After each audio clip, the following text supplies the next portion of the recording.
There was a time when my father was young. He was a notorious gangster. He was feared by everyone in the town. One day my dad was sitting in his chair sipping his tea when suddenly he heard a knock on the door. He stopped for a moment and thought, who could be knocking at this hour? The knock came again.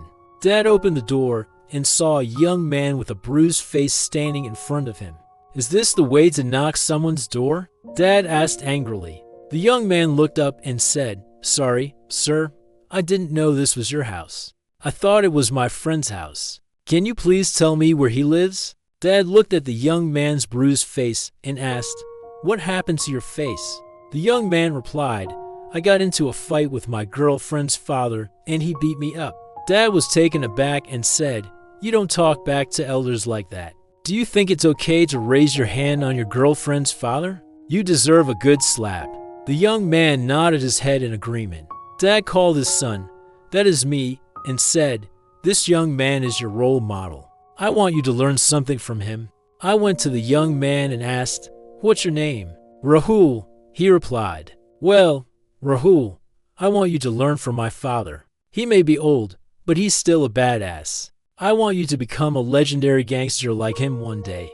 Rahul's eyes widened and he stammered, I don't want to be a gangster." I said, "Don't lie to me.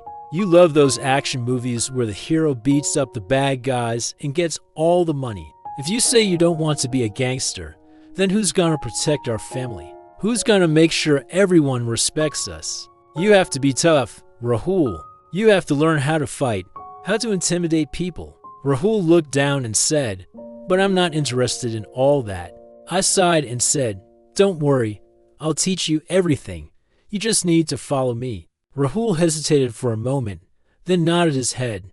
Number 2, respect your parents. A middle-aged man was driving home from a night out with his friends when suddenly he saw a police car behind him. He pulled over and stepped out of his car. The police officer approached him and said, "Do you know why I pulled you over?" "I don't know," said the man. "You were driving drunk." "Oh, come on," said the man. "How much did I drink?" "Just let me go and I'll give you $500. The police officer was about to let him off when he noticed something strange. There was a big bump on the man's forehead. He asked, "What happened to your head?" "I bumped into my son's room while I was getting home," said the man.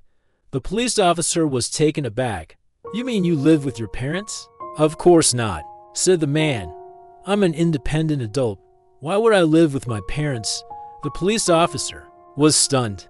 He had caught so many drunk drivers, but this was the first time he had encountered someone who was too ashamed to admit that he lived with his parents. "Look," said the officer, "you may think it's cool to live on your own and be independent, but it's important to respect your parents. They brought you into this world, and it is your duty to take care of them in their old age. If you can't do that, then what's the point of being rich?" The man was ashamed.